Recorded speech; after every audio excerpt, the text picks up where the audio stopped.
नमस्कार, मैं हूं दीपक और आप देख रहे हैं डीएसके टॉक्स। कल रात को खतरों के खिलाड़ी सीजन नंबर 12 का था एपिसोड नंबर 16, जहां पर रोहित शेट्टी ने विनोद और भूषण को कान पकड़ के बुलाया और कहा, देख रहे हैं ना विनोद और भूषण कि कैसे हम खतरों के खिलाड़ी को बिग बॉस बना के रख दिए हैं। बिग बॉस में जो जो चीजें होती थी सब खतरों के खिलाड़ी में कर दिया है। वो अपेक्षा के बहाने थप्पड़ मारने वाली टास्क यहाँ पर करवा दी गई। कौन जाएगा एलिमिनेशन स्टंट में, फिर जैसे बिग बॉस में हम देखते थे आर्ग्यूमेंट वगैरह, इसका नाम क्यों डाला, उसने क्यों डाला, क्या रीजन था, ओ माय गॉड मैं इस इंटरेक्शन का पार्ट नहीं थी, ये मैं नहीं थी, हाँ तू थी, इसने मेरा नाम ऐसे डाला है वैसे डाला है। जो चीजें हम बिग बॉस में देखा करते थे वही सारी चीजें हमें इस बार खतरों के खिलाड़ी में बहुत ही जबरदस्त तरीके से दिखाई दे रही हैं। ये तमाम चीजें जो कि मेकर्स एक्चुअली पब्लिक पर थोप रहे हैं, बट इन चीजों के अगेंस्ट अगर कोई बोल देगा तो फिर मेकर्स क्या बोलेंगे, अरे यहाँ तो सब रियल होता है, हम कंटेस्टेंट को कुछ भी इनपुट नहीं देते हैं, सब कुछ ऑटोमेटिक होता है, यहाँ कोई स्क्रिप्ट नहीं होती है। जबकि स्क्रिप्ट किस तरह इंप्लीमेंट की गई आपने देख लिया। वो राजीव अड़ातिया जो अपने स्टंट को तो अबॉर्ट कर गया था, बस खड़े खड़े ताली बजा रहा था, ताली बजाने में एंकल कैसे ट्विस्ट हो सकती है। लेकिन ये रोहित शेट्टी का शो है, यहाँ कुछ भी हो सकता है, क्योंकि यह है रोहित शेट्टी का शो और रोहित शेट्टी की फिल्में कैसी होती हैं, वहां पर गाड़ियां उड़ती रहती हैं, कुछ भी होता रहता है। ऐसे ही उनके ये खतरों के खिलाड़ी में कुछ भी हो सकता है। यहाँ पर ताली बजाने वाले इंसान की एड़ी अपने आप मुड़ सकती है। यहाँ पर रुबीना दिलाक को इतनी जबरदस्त इंजरी होती है कि उसको स्ट्रेचर पर ले जाया जाता है,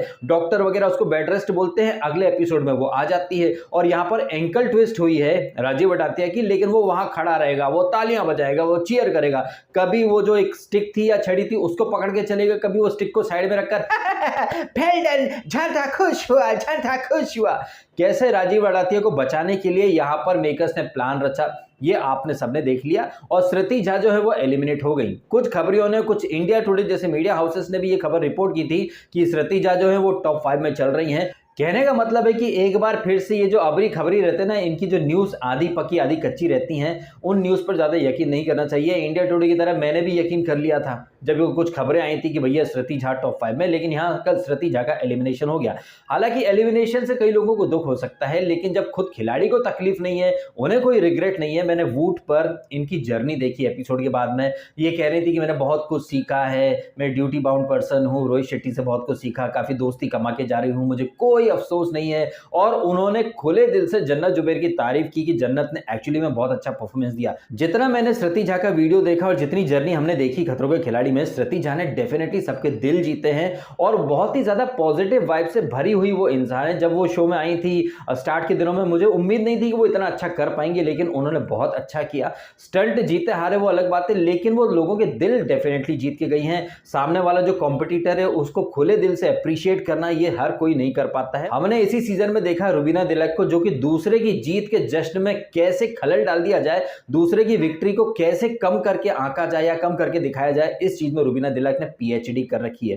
खैर, कल का जो एपिसोड होता है वो हद से ज्यादा प्रेडिक्टेबल और हद से ज्यादा स्क्रिप्टेड एपिसोड था। खैर, कल का एपिसोड शुरू होता है ये जो कंटेस्टेंट की ओवर एक्टिंग और इनको एक जो गाना, मतलब मेकर्स ने कैसे, क्या इतना फट्टू हूं, क्या इतना नल्ला हूं मैं मां, मतलब पेंट में सूसू कर लेता हूं, ये प्रतीक सहजपाल और इन सब के ऊपर ये गाना पिक्चराइज किया गया। तो आपने देखा कि कैसे ये कंटेस्टेंट पैसे के लिए खुद को फट्टू भी बोल रहे हैं, खुद को नल्ला भी बोल रहे हैं। लेकिन इन कंटेस्टेंट को अगर हम नल्ला बोल देंगे ना, तो फिर इन कंटेस्टेंट के गुर्दे छिल जाएंगे कि वो उसको नल्ला क्यों बोला, उसको फट्टू क्यों बोला। जबकि ये जो कंटेस्टेंट है ये खुद अपने मुंह से खुद को फट्टू भी बोल रहे हैं, नल्ला भी बोल रहे हैं। और प्रतीक सहजपाल के ऊपर तो क्या पेंट में सूसू कर लेता हूं मां, मतलब आप देख लीजिए, वो प्रतीक को अगर हम हगोड़ा बोलते हैं तो प्रतीक के फैंस को तकलीफ होती है। खुद मेकर्स उसको हगोड़ा मुतोड़ा पता नहीं क्या क्या साबित कर रहे हैं। खैर, ये ओवर एक्टिंग वगैरह से आ जाते हैं स्टंट के ऊपर। तो पहला जो स्टंट होता है जहां पर एक कंटेस्टेंट जो है वो उल्टा लटकेगा, दूसरा जो कंटेस्टेंट है ना वो एक बॉक्स में चाबी रखी है जहां पर बहुत सारे वायर्स हैं जिनमें करंट लगेगा, आपको चाबी निकालनी है, फिर एक आरी जैसा कुछ है जिससे रस्सी काटनी है, तो आपका जो पार्टनर है जो कि उल्टा लटक रहा है उसे उस बंधन से मुक्ति मिल जाए। और वो जो पार्टनर उल्टा लटक रहा है, जब तक चाबी नहीं मिलेगी, रस्सी नहीं कटेगी, तब तक पानी में छपाक छपाक छपाक छपाक होता रहेगा। पहली जोड़ी है कनिका मान की और निशांत की। यहाँ पर निशांत काफी सारे करंट के झटके झेलता है, इवेंचुअली वो कनिका को इस उल्टे लटकने वाली सजा जो है उससे मुक्ति दिला देता है। प्रतीक के फैन कह रहे थे कि निशांत को सिर्फ क्रीपी क्रॉलीज के स्टंट दिए जाते हैं। इस सीजन में if I am not wrong ये तीसरा स्टंट था करंट वाला जो कि निशांत ने किया। एक तो वो रुबीना के साथ था, एक वो टीम वाले जब एपिसोड थे वहां पर था, एंड कल भी वो करंट वाला स्टंट था। प्रतीक ने तो करंट वाले स्टंट में टच भी नहीं कर पाया था। आपको याद है ना मैं किस स्टंट की बात कर रहा हूं। तो यहाँ पर कनिका और ये जो निशांत हैं ये जबरदस्त तरीके से स्टंट कर लेते हैं। उसके बाद श्रुति झा आती हैं और राजीव वटातिया आता है। यहाँ पर श्रुति स्टंट शुरू हो उसके कुछ सेकंड बाद ही वो अबॉर्ट कर देती हैं, वो पैनिक कर जाती हैं, वो खुले दिल से स्वीकार कर लेती हैं कि वो पैनिक हो गई थी। इमेजिन कीजिए यहाँ पर रुबीना होती तो वो किसी और के ऊपर ब्लेम डाल देती, अरे ऐसा क्यों कर दिया, अरे वैसा क्यों कर दिया, हम मरने थोड़ी आए हैं, पता नहीं क्या क्या वो अतरंगी रीजन देती। लेकिन श्रुति झा ने खुले दिल से मान लिया कि वो नहीं कर पाई क्योंकि वो पैनिक कर गई थी। अब यहां पर सडनली राजीव वटातिया की एंकल ट्विस्ट हो जाती है। इसकी तफ्तीश के लिए नासा और सीआईडी की टीम मिलकर के एक ऑपरेशन चलाएंगे कि भैया खड़े खड़े ये एंकल ट्विस्ट कैसे हो जाती है। रुबीना की जो इंजरी थी वो इतनी सीवियर थी कि डॉक्टर ने बेड रेस्ट बोल दिया था, गले में वो पट्टा वट्टा टांग के बैठ गई थी, अगले ही एपिसोड में आ गई थी। और यहां पर अगला स्टंट जिसमें कि राजीव वटातिया की पूरी तरह से संभावना थी कि वो स्टंट नहीं कर पाएगा, उसके पहले उसे इंजरी हो जाती है। इतनी भीषण इंजरी थी ना राजीव वटातिया की कि रोहित शेट्टी बोलता है कि डॉक्टर ने इनको 2 दिन का रेस्ट बोला है। जब रेस्ट बोला है तो फिर होटल में भेज दो ना, वो बंदा वहां खड़ा रहेगा, उसके लिए प्रॉक्सी की व्यवस्था की जाएगी। एंड प्रॉक्सी कौन बनता है? फैजू, जिसने ये जो चॉपर वाला स्टंट था फाड़ के रख दिया था। फैजू और जन्नत को टिकटॉकर बोला जाता है, लेकिन यहां पर इस सीजन में, खतरों के खिलाड़ी के इस सीजन में, ये दोनों जबरदस्त तरीके से परफॉर्मेंस दे रहे हैं। अपने हर स्टंट में ये फाड़ के रख देते हैं। जितने सो कॉल्ड बड़े बड़े टीवी एक्टर एक्ट्रेसेस हैं ना, उनको थोड़ा सा शर्म आनी चाहिए, उन्हें चुल्लू भर पानी में डूब बनना चाहिए। हमने एक दिन पहले के एपिसोड में भी देखा था, जन्नत, जुबैर और फैजू ने वो जो ट्रक के ऊपर जो फ्लैग वगैरह लेने थे फाड़ के रख दिया था। वहीं वो प्रतीक जो हर चीज में अरे मैं कर सकता हूं, मैं एफर्ट लेता हूं, मैं कर्मा हूं, मैं हूं प्रलय, मैं हूं आंधी, मतलब पूरी बर्बादी, ऐसी ऐसी बड़ी बड़ी बातें करके वो आया था। जबकि यहाँ खतरों के खिलाड़ी में वो अपनी जो बड़ी बड़ी बातें हैं उनका 1% भी नहीं कर पा रहा। इस बड़बोले प्रतीक को ना चुल्लू भर पानी में डूब बनना चाहिए, जो खुद तो बड़ी बड़ी बातें करता है। वहीं जन्नत को देखो जो कि प्रतीक से इतनी छोटी है एज में, लेकिन हर स्टंट को जबरदस्त शिद्दत के साथ करती है। और यहाँ पर जब फैजू प्रॉक्सी बन के आया, फैजू से पहले श्रुति झा वो स्टंट करने जाती हैं, वो नहीं कर पाती हैं। चॉपर से आपको नीचे आना है, बड़ा सा एक जाल है जहां पर कुछ फ्लैग्स लटक रहे हैं, साथ में एक मोबाइल फोन भी है जिससे आपको सेल्फी लेना है। सेल्फी लो, उसके बाद आप कूद जाओ पानी में, स्टंट खत्म। हम यहां उम्मीद कर रहे थे कि मोहित मलिक ये स्टंट कर जाएगा, लेकिन मोहित मलिक और श्रुति दोनों के दोनों ये स्टंट नहीं कर पाते हैं। और राजीव वटातिया जिनकी एंकल ट्विस्ट हो गई है, डॉक्टर ने उनको रेस्ट करने का बोला है, वो खड़ा नहीं हो पाता है। लेकिन फैजू जब प्रॉक्सी बन के स्टंट करने जाता है तो वही राजीव वाह वाह वाह वाह, माइंड ब्लोइंग, झका खुश हुआ, बहुत अच्छा लगा मेरे को मैं बच गई। आफ्टर बचेगी ना, बिकॉज मैं कंटेंट जो दे रही है। एंड आपको तो पता ही है खतरों का खिलाड़ी इज नो मोर खतरों का खिलाड़ी, इट हैज बिकम कंटेंट का खिलाड़ी। और मैं हिंदी की मां बहन करके कंटेंट प्रोवाइड कर रही है, तो मैं इस शो के लिए होना मांगता, इसलिए मेरी इंजरी हो गई, मैं स्टंट नहीं कर पाई, उसके बावजूद मैं आगे बढ़ जाती है। और वो लोग जो स्टंट कर रहे हैं, एक स्टंट बेस्ड शो में जो स्टंट अच्छा परफॉर्म कर रहे हैं, उनको ये रोहित शेट्टी बार बार निकाल कर रहता है। लेकिन मैं राजीव वटातिया जो करंट वाला स्टंट नहीं कर पाता है, स्टंट के पहले उसको झटके लगने लगते हैं, उसकी एंकल ट्विस्ट हो जाती है, लेकिन जस्ट बिकॉज वो कंटेंट प्रोवाइड कर रहा है तो वो आगे बढ़ जाएगा। ये है खतरों का खिलाड़ी उर्फ कंटेंट का खिलाड़ी, जैसे कि सौरभ राज जैन ने कहा था। तो यहाँ पर राजीव वटातिया जो है वो बच जाते हैं, अपने बूते नहीं, फैजू के बूते। और माइंड ब्लोइंग स्टंट परफॉर्म किया फैजू ने। उसके बाद जब वो बोट पे आता है, जबरदस्त तरीके से ऐसे करता है, मतलब बहुत अच्छा लगा मुझे। मैंने जैसा कि कहा कि फैजू और जन्नत से इतनी ज्यादा एक्सपेक्टेशंस नहीं थी, लेकिन इन्होंने अपने परफॉर्मेंस से सबकी बोलती बंद कर दी है, इंक्लूडिंग मेरी भी, जो कि इनके स्टंट या इनको ज्यादा तवज्जो भी नहीं देना चाहता था। लेकिन कहते हैं ना कि अगर आप अच्छा काम कर रहे हो ना, तो आपके हेटर भी आपको अप्रिशिएट करते हैं। और मेरा दिल इतना बड़ा है कि मैं जिन्हें पसंद नहीं करता उनको भी अप्रिशिएट करने का दम रखता हूं। आई एम नॉट रुबीना दिलक जो किसी की अच्छे काम को भी मैं नजरअंदाज कर दूं और खुद की पीपड़ी बजाता रहूं। जैसे कि वो रुबीना जब जन्नत जीती थी, अरे मैंने टिप्स दिए थे, इसको परफॉर्मेंस क्या मैटर करता है, मैंने टिप्स दिए थे।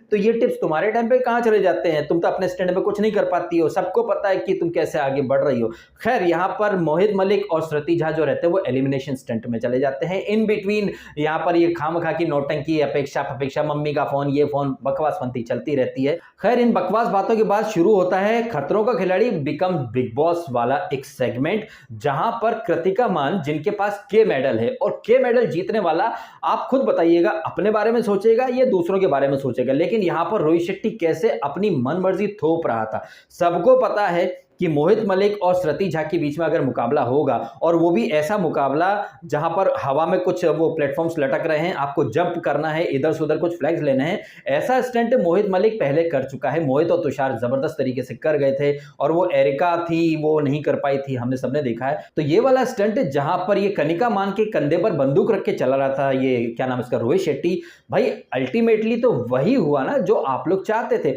अगर मोहित वो स्टंट में रहता तब भी श्रुति नहीं कर पाती, और मोहित उस स्टंट में नहीं था तब भी श्रुति बाहर चली गई है। श्रुति झा की बॉडी लैंग्वेज एंड उनके फेशियल एक्सप्रेशन देख करके तो लग रहा था कि शायद उनको पता था कि उनका सफर खत्म हो चुका है। वरना आप खुद सोचिए कि कोई कंटेस्टेंट एक ही एपिसोड में दो बार स्टंट अबॉर्ट कैसे करेगा। सबसे पहला स्टंट वो अबॉर्ट कर जाती है, एलिमिनेशन स्टंट, जहां पर मोहित की जगह जन्नत जुबैर को लाया जाता है और जन्नत जुबैर ने एक बार फिर से जबरदस्त तरीके से स्टंट परफॉर्म किया। हमने एक दिन पहले देखा था कि प्रतीक नहीं कर पाया था, कनिका और ये राजीव नहीं कर पाते, जन्नत कर गई थी फैजू के साथ। एंड यहाँ पर भी जन्नत जुबैर ने अपना जज्बा दिखा दिया, जो कि उसको चक्कर आ रहे थे, इसके बावजूद उसने किया। जस्ट इमेजिन कीजिए यहाँ प्रतीक होता तो वो तो वहीं के वही, सर आई एम फीलिंग वेंटेज, मेरे से नहीं हो पाएगा, मेरे से नहीं हो पाएगा। लेकिन यहाँ प्रतीक नहीं था, लेकिन प्रतीक वाला काम यहाँ पर श्रुति ने कर दिया। वो श्रुति जो कि एज में भी जन्नत से ज़्यादा बड़ी हैं और हाइट में भी उससे लंबी हैं, बड़ी हैं, तो लंबी टांगों का फ़ायदा उठा सकती थी, वो आराम से जंप मार सकती थी। भले ही वो झूले की तरह जो स्विंग कर रहा था प्लेटफॉर्म, वो शायद ज़्यादा स्विंग नहीं करता, तब भी भगवान ने उनको इतनी लंबी टांगें दी हैं कि वो आराम से जंप कर जाती। वहाँ 4-4.5 फुट की जन्नत जुबैर जंप कर गई थी, लेकिन यहाँ पर आई थिंक 6 फुट के आसपास या 5.5 फुट से ज़्यादा ही होंगी, ये क्या नाम इनका, श्रुति झा, लेकिन ये नहीं कर पा रही थी। तो जिस तरह एक एपिसोड में दो स्टंट अबॉर्ट किए हैं श्रुति ने, ये थोड़ा सा नॉर्मल नहीं लग रहा है, कुछ तो गड़बड़ है दया। कुछ नहीं सर, बहुत बड़ी वाली गड़बड़ है साहब, लेकिन ये सेलिब्रिटीज के बारे में बोलते नहीं है, तो फिर आप काहे को अपना खून गर्म कर रहे हो साहब, आगे बढ़ो वीडियो में। श्रुति को भी शायद अंदर खाने में पता होगा कि उनकी मिनिमम गारंटी का जो पीरियड है वो खत्म होने वाला है, उससे एक्सटेंड नहीं किया जाएगा और शायद वो वाइल्ड कार्ड के रूप में भी नहीं आएंगी। तो उनके चेहरे पर दिखाई दे रहा था कि जैसा कि कनिका ने कहा भी कि पहले ही इसने, श्रुति ने बोल दिया था कि प्लीज मेरा नाम डाल देना। भाई ये सारी चीजें जब हुई थी हमको तो नहीं दिखाया गया। पहले तो सबके सब कनिका मान पर चढ़ने लगते हैं, और यहाँ कनिका मान के साथ साथ आप दोगलापन देखिए रोहित शेट्टी का। कनिका मान का दोगलापन तो जन्नत जुबैर हाईलाइट करती है कि ये कनिका मान जो बड़ी डींगे हाँकती रहती, मारी छोरी का छोरों से कम से, गर्ल पावर की पीपड़ी है, रूबीना वगैरह भी बहुत बजाते रहते हैं। लेकिन वहां पर इस पर्टिकुलर परिस्थिति में ये कनिका मान अपने ही बोले शब्द चबा गई, और गर्ल पावर या मारी छोरी का छोरों से कम से बोलने वाली कनिका क्या बोलती है कि यार श्रुति के सामने में किसी मेल कंटेस्टेंट को खड़ा नहीं करना चाहती, बिकॉज वो स्ट्रांग होते हैं। अब इस कॉन्वर्सेशन में एंट्री होती है रोहित शेट्टी की। रोहित शेट्टी जो वीक नंबर 2 में जब रूबीना दिलैक ने कहा था कि सर मैं मोहित को और तुषार को नॉमिनेट करूंगी बिकॉज वो मेरे से स्ट्रॉन्गर हैं और मुझे लग रहा है कि मेरे किसी भी स्टंट में वो मुझे हरा देंगे, तो मैं उनको अपना कॉम्पिटिटर मानूंगी, इसलिए मैं उनको नॉमिनेट करूंगी। तब रोहित शेट्टी नहीं बोला या उसके मुंह से एक शब्द नहीं फूटा कि रूबीना ये क्या बात हुई यार, वो मेल कंटेस्टेंट है, तुम फीमेल कंटेस्टेंट हो, वो तुमसे स्ट्रॉन्गर है, ये कौन सा लॉजिक होता है। तब तो रोहित शेट्टी या फिर बाकी सारे कंटेस्टेंट के मुंह में दही जम गया। अब वही चीज अगर यहाँ पर कनिका मान ने बोल दी कि सर सामने एक फीमेल है, उसके सामने मैं एक मेल को नहीं लाना चाहूंगी बिकॉज मेल कंटेस्टेंट का स्टेमिना स्ट्रेंथ थोड़ा ज्यादा होता है, तो रोहित शेट्टी बोल पड़ा आ रहा है यह शो मेल फीमेल का नहीं है, तेरे को पता है इससे पहले का सीजन में दिव्यांका त्रिपाठी सबसे स्ट्रॉन्ग थे, उसके पहले तेजस्वी भेजा फ्राई कनिका अरे नहीं कनिका नहीं करिश्मा तन्ना, तो ये शो मेल फीमेल के भेदभाव का नहीं है, यहाँ पर सब इक्वल है। वाह वाह वाह वाह, ये लॉजिक रोहित शेट्टी तरह तब का चला गया था जब सेकंड वीक में रूबीना ने तुषार और मोहित का नाम लिया था, जस्ट बिकॉज कि उनका स्टेमिना ज्यादा है, स्ट्रेंथ ज्यादा है एंड वो मेल है और ये फीमेल है, तो जाहिर तौर पर मैं उन्हीं को बाहर करूंगी ना जिनसे मेरे को खतरा होगा, क्योंकि ये दोनों एनीवे मेरे से बहुत ज्यादा स्ट्रॉन्गर हैं। जबकि रूबीना तो खुद को स्ट्रॉन्ग वुमेन बॉस लेडी बोलती रहती है। तो रोहित शेट्टी का दोगलापन देख लीजिए, कनिका के टाइम पर या बाकी कंटेस्टेंट के टाइम पर तो रोहित शेट्टी फटाक से कॉन्वर्सेशन में कूद जाता है, लेकिन जब रूबीना बचर बचर करती है तब रोहित शेट्टी कुछ नहीं बोल पाता। तो ये घनघोर लेवल का एक दोगलापन था रोहित शेट्टी का भी। रूबीना बोले कि वो मेल कंटेस्टेंट है, मैं फीमेल कंटेस्टेंट हूं सर,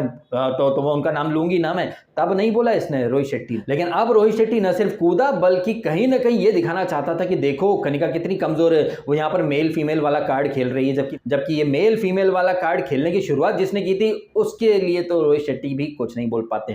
खैर यहाँ पर जन्नत जुबैर का नाम लेती है ये कनिका और कहती है कि मैं चाहती चाहती हूँ कि 2 फीमेल कंटेस्टेंट रहें, जहां पर फैजू का लॉजिक भी अच्छा था कि अगर आप चाहती हो कि ये मेल फीमेल ना हो तो फिर दोनों मेल कंटेस्टेंट को डाल दो, जैसे मोहित को रखो और मोहित के सामने मुझे डाल दो, या फिर निशांत को डाल दो, या तुषार को डाल दो, या फिर प्रतीक को डाल दो। हालांकि प्रतीक तो वैसे भी हगोड़ा है, वो तो स्टंट में हग ही जाता। तो यहाँ पर कनिका मान भी बहुत सारी चीजें कर सकती थी, लेकिन उसने वही चीज करी जो करने के लिए उसको रोहित शेट्टी के थ्रू मेकर्स ने बुलवाया होगा, तो वो तो वही करेगी ना। कहने को हम ये भी कह सकते हैं कि कनिका मान यहाँ पर ये भी कर सकती थी, वो भी कर सकती थी, वो स्मृति को बचा सकती थी, मोहित को रखती स्टंट में, मोहित तो एनीवे परफॉर्म कर ही जाता, मोहित के सामने वो निशांत, तुषार या फिर प्रतीक को भी ला सकती थी। लेकिन कनिका मान अल्टीमेटली वही करेगी ना जो करने के लिए उसे मेकर्स ने इशारा किया है रोहित शेट्टी के थ्रू।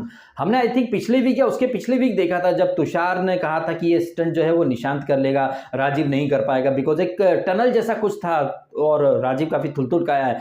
तो फिर हमने देखा था कि रोहित शेट्टी ने कैसे डिसीजन चेंज करवा दिए थे। तो यहाँ पर कनिका मान कहिए या बाकी जो कंटेस्टेंट है वो वही बोलते हैं जो कि रोहित शेट्टी उनसे बुलवाता है। जैसे 3 इडियट का सीन था ना, सर बोल वो रहे हैं लेकिन शब्द हमारे। एग्जैक्टली यहाँ पर भी जो कुछ हो रहा था वो कंटेस्टेंट कर रहे थे, लेकिन उनसे करवा रहे थे रोहित शेट्टी एंड मेकर्स। सो कल के एपिसोड में वही सब हुआ है जो रोहित शेट्टी एंड मेकर्स का प्लान था। अब आने वाले दिनों में ये मेकर्स क्या करेंगे, जैसे कि पिछले सीजन में इन्होंने किया था, आने वाले वीक में सारे कंटेस्टेंट को एक जैसे स्टंट दे देंगे, क्योंकि क्या है कि बिग बॉस वाला यहाँ पर फंडा आ चुका है। आर्ग्यूमेंट्स होंगे, कोई बोलेगा कि इसको करंट वाले क्यों देते हो, इसको कीड़े वाले क्यों देते हो, इसको पानी वाले क्यों देते हो, इसको ऐसे क्यों देते हो, इसको वैसे क्यों देते हो। तो आने वाले वीक में रोहित शेट्टी सारे कंटेस्टेंट को एक जैसे स्टंट देगा, जैसे कि हमने पिछले सीजन में देखा था, सबको लाइन से करंट वाले, सबको लाइन से कीड़े वाले, सबको लाइन से हाइट वाले। आई थिंक ये लोग उसी टाइम पर एक गैस चैम्बर वाला स्टंट भी लेकर के आएंगे, तो वहां पर देखना इंटरेस्टिंग होगा, सो कॉल्ड स्ट्रॉन्ग वुमेन और ये तमाम बड़बोले लोग कैसे वो स्टंट को कर पाते हैं या नहीं कर पाते हैं।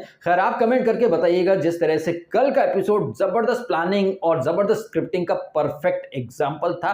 खड़े खड़े राजीव बड़ातिया को चोट लग जाती है, उसके बाद वाला स्टंट मेकर्स को, जैसे कि रोहित शेट्टी ने बोला भी था ना कि आप लोग हंसते हो, अगले स्टंट में आप रोगे, हमको तो सब पता रहता है। आपको पता रहता है रोहित शेट्टी, ठीक वैसे मुझे भी पता रहता है कि आप कब कब क्या क्या करने वाले और किस इंटेंशन और किस नियत से ये रोहित शेट्टी और मेकर्स वहां पर चीजें करते हैं। ऐसे कंटेस्टेंट जो कि स्टंट करने में फिसलती हैं, बाकी जो कंटेंट है उसमें वो आगे हैं, जैसे कि राजीव बड़ातिया कहिए, भारती कहिए या फिर वो तंबोली कहिए, उनको आप लोग जबरदस्ती में आगे लेके जाते हो। और एक्चुअली में जो लोग स्टंट कर रहे हैं कभी कंप्लेंट नहीं करते हैं, काफी बढ़िया तरीके से स्पोर्ट्समैन स्पिरिट दिखाते हैं, चाहे वो सौरभ राज जैन हो, चाहे यहाँ श्रुतिजा हो, उनको आप बाहर का रास्ता दिखा देते हो। क्यों? क्योंकि वो शायद इतना कंटेंट नहीं दे पा रहे हैं। तो जैसा कि सौरभ राज जैन ने कहा था कि खतरों का खिलाड़ी कंटेंट का खिलाड़ी बन चुका है, उसके एक स्टेप ऊपर जाकर मैं ये कह रहा हूं कि खतरों का खिलाड़ी कंटेंट के खिलाड़ी के साथ साथ अब बिग बॉस का थोड़ा डेयरिंग वाला वर्जन भी बन चुका है। आप इन बातों से कितने सहमत हैं, कितने सहमत नहीं है, कमेंट करके अवश्य बताइएगा। एंड जिस तरह से पहले रूबीना को चोट लगी थी, अगले एपिसोड में आ गई थी,